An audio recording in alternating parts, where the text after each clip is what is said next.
Movie की starting scene में हम एक फ्लैट में हस्बैंड और वाइफ को देखते हैं। इसमें हस्बैंड का नाम पीटर होता है, लेकिन अचानक से पीटर उस फ्लोर से कूदकर सुसाइड कर लेता है और यहाँ पर कोई समझ नहीं आती कि पीटर ने आखिर ऐसा क्यों किया। इसके बाद हमें एक बूढ़ी औरत दिखाई जाती है जो उस वक्त अपनी केयर टेकर के साथ होती है। उसकी केयर टेकर उसे बुलाने की कोशिश करती है, लेकिन वो बूढ़ी औरत ज्यादातर चुप ही रहती थी। घर की सफाई करते हुए उस केयर टेकर को किसी की आवाज सुनाई देती है। वो उन आवाजों को सुनते हुए आगे बढ़ती है और तभी एक भयानक एंटिटी आकर उसे अपने साथ ले जाती है। फिर हम एक कपल को देखते हैं जिसमें लड़की का नाम कैरिन होता है और वो अपने हस्बैंड के साथ होती है। थोड़ी देर बातचीत करने के बाद वो दोनों अपने अपने ऑफिस के लिए निकल जाते हैं। कैरिन जो कि प्रोफेशन में एक केयर टेकर थी और वो किसी काम के सिलसिले में अपने बॉस से मिलती है। कैरिन का बॉस उसे एक प्रोजेक्ट हैंडल करने के लिए देता है जो कि एक लेडी का था और ये लेडी कोई और नहीं बल्कि वो बूढ़ी औरत थी जिसके केयर टेकर के साथ वो इंसिडेंट हुआ और अब कैरिन को वहाँ पर केयर टेकर बनकर जाना और फाइनली कैरिन इस प्रोजेक्ट पर यस बोल देती है। कैरिन जो कि अब बूढ़ी औरत के घर भी पहुँच जाती है। घर के अंदर जाकर कैरिन उस बूढ़ी औरत से बात करने की कोशिश करती है और उस बूढ़ी औरत को देखकर हमें शायद ये लगता है कि वो मेंटली डिसेबल। थोड़ा ही टाइम गुजरने के बाद कैरिन को भी वहाँ पर कुछ आवाजें सुनाई देती। घर को एक्सप्लोर करते करते कैरिन को एक रूम मिलता है जिसकी डोर को टेप की मदद से बंद करके लॉक किया गया था ताकि अंदर कोई भी ना जा सके, लेकिन कैरिन उन टेप्स को खोल देती है और जब वो डोर ओपन करती है तो वो एक डायरी देखती है जिसे वो उठा लेती है और वहीं वो एक भयानक काली बिल्ली को भी देखती है और वहीं पर एक छोटा बच्चा भी दिखाया जाता है और उस भयानक बिल्ली से वो डर भी जाता है। उस बच्चे को देखने के बाद कैरिन उसके बारे में पूछने के लिए बूढ़ी औरत के पास जाती है, लेकिन वो बूढ़ी औरत वहाँ पर किसी अननोन एंटिटी से बात कर रही, लेकिन वहाँ पर कोई भी नजर नहीं आ रहा था। कैरिन को कुछ भी समझ नहीं आती और तभी एक बहुत भयानक किस्म की एंटिटी उसके सामने आ जाती है और वो बहुत ही भयानक थी। इसे देखकर कैरिन बेहोश हो जाती है। उस बूढ़ी औरत के पास का एक सीन दिखाया जाता है जब वो लोग इस घर को परचेज करने के लिए आए थे। उस घर में आते ही वो बूढ़ी औरत कुछ अजीबोगरीब नोटिस कर रही थी और जो आदमी उन लोगों को ये घर दिलवा रहा था उसे भी बाथरूम में एक बच्चा नजर आता है, लेकिन वो इस बात का जिक्र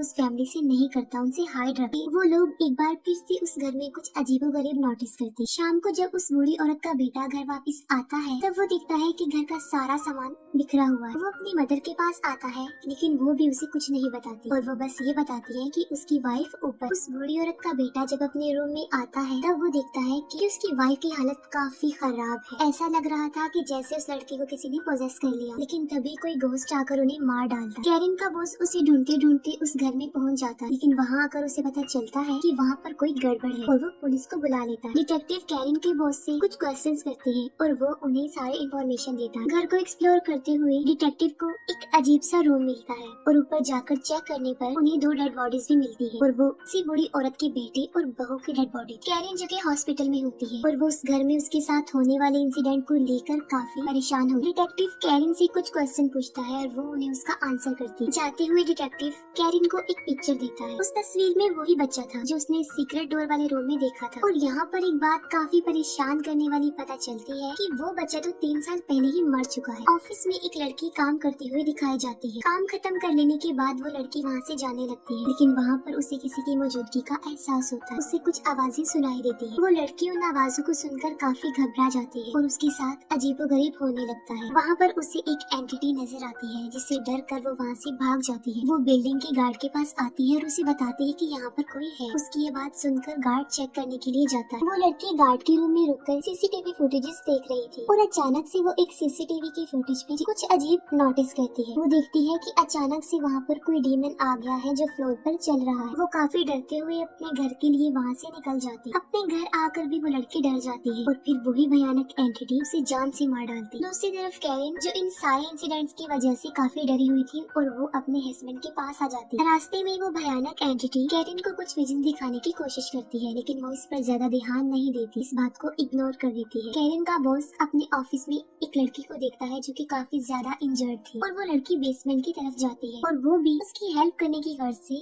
उसके पीछे पीछे जाता है और तभी अचानक से वो लड़की टर्न होती है और उस लड़की की शक्ल बहुत ज्यादा भयानक होती है, जिसे देख कर वो काफी डर जाता है। कैरिन इन फैमिलीज के बारे में इंटरनेट पर सर्च करते हुए नजर आती है। सर्च करते हुए उसे एक घर की हिस्ट्री पता चलती है जिसमें उसे पता चलता है कि एक आदमी ने अपनी वाइफ और अपने बेटे को मारने के बाद खुद उसी घर में सुसाइड कर ली और वहाँ पर उस फैमिली के लोगों की पिक्चर्स भी थी और ये फैमिली वही थी जिनके बारे में उस डिटेक्टिव ने कैरिन को बताया था। उस फैमिली में जो औरत होती है उसका नाम कयाको होता है और जो बच्चा होता है ये वही बच्चा होता है। उसी फैमिली के पिक्चर्स के साथ हमें एक और पर्सन की पिक्चर भी दिखाई देती है और वो कोई और नहीं, वही आदमी होता है जिसने मूवी के स्टार्ट में बिल्डिंग से कूदकर सुसाइड कर ली थी, यानी पीटर। डिटेक्टिव को हम सीसीटीवी फुटेज प्ले करते हुए देखते हैं और ये वही वीडियो थी जिसमें वो भयानक एंटिटी चलते हुए दिखाई देती है। नेक्स्ट मॉर्निंग कैरिन पीटर के बारे में सारी इंफॉर्मेशन लेने के लिए उसकी वाइफ के पास जाती है। पीटर की वाइफ कैरिन को काफी ज्यादा पिक्चर्स दिखाती है। उन पिक्चर्स को देखने में वैसे तो कुछ अजीब नहीं लग रहा था, लेकिन ज्यादा गौर करने पर कैरिन एक चीज नोटिस करती है। वो नोटिस करती है कि हर पिक्चर में पीटर को एक लेडी फॉलो कर रही है, जो कि उसकी तकरीबन हर पिक्चर में थी। और वो लेडी कोई और नहीं बल्कि उस फैमिली की लेडी ही कयाको थी, जिसके बारे में कैरिन ने नेट पर सर्च किया था। ये सब कुछ देखने के बाद कैरिन डिटेक्टिव के पास जाती है और यहाँ पर एक और बात रिवील होती है। डिटेक्टिव कैरिन को बताता है कि आज से तकरीबन 3 साल पहले वो और उसके 3 साथी उसके साथ मिलकर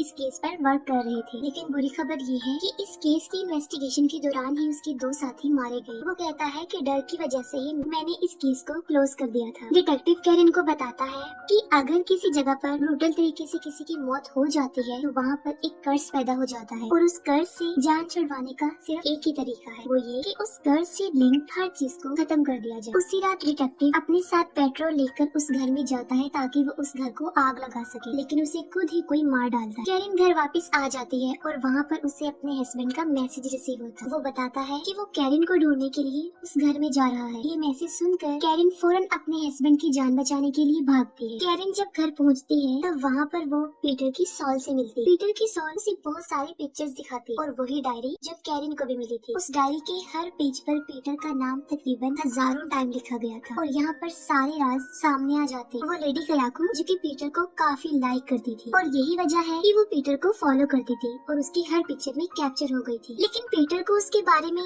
कुछ भी पता नहीं था कि वो उससे इतना प्यार करती। लेकिन एक दिन वो डायरी कयाको के हस्बैंड के हाथ लग जाती है और वो उसे पढ़ लेता। पढ़ने के बाद वो काफी गुस्से में आ जाता और बड़े ब्रूटल तरीके से उसकी गर्दन मरोड़कर मार डालता, वो भी उसकी छोटे बच्चे के सामने। और यही नहीं, वो इतना जालिम बन जाता है कि वो अपने बेटे को ही पानी में डुबोकर मार डालता और साथ ही उसी काली बिल्ली को भी, जिससे कैरिन डर गई थी, उसे दीवार में पटक कर मार देता। उस डायरी में कयाको ने पीटर की पिक्चर्स भी रखी हुई थी और वो अपनी सारी फीलिंग्स पीटर को लेकर उसी डायरी में राइट करती थी। इतनी बेरहमी से इन लोगों को मारने की वजह से ही कर्ज पैदा हुआ, जिसने सबसे पहले पीटर की जान ली और फिर जब उस बूढ़ी औरत की फैमिली यहाँ पर रहने आई उन्हें भी मार डाला। इसके अलावा डिटेक्टिव के साथियों को भी, और अब तो उसने डिटेक्टिव को भी मार डाला। और अब लास्ट में क्योंकि कैरिन और उसका हस्बैंड रह गया था तो अभी कर्ज उन्हें भी मार डाले। और जितने भी लोगों की डेथ्स हुई है वो सारी हुई इसी घर की वजह से हुई। सब कुछ जानने के बाद कैरिन अपने हस्बैंड को फाइनली बचाने की कोशिश करती है, लेकिन कयाको आहिस्ता आहिस्ता करके उसके हस्बैंड के पास आ रही थी। कैरिन सारे घर में पेट्रोल छिड़कती है और एक लाइटर जला देती है, जिससे सारे घर में आग लग जाती है। इसके बाद कैरिन को हम हॉस्पिटल में देखते हैं क्योंकि उसे अपने हस्बैंड की डेड बॉडी की शिनाख्त करने के लिए जाना था, क्योंकि आग में जलकर उसके हस्बैंड की भी मौत हो गई और कैरिन ने किसी तरह बड़ी मुश्किल से अपनी जान बचा ली थी। कैरिन जब अपने हस्बैंड की डेड बॉडी को देखने के लिए जाती है तो एक बार फिर से वो वहाँ पर कयाको को देखती है। इस कर्ज से जितने भी लोग जुड़े थे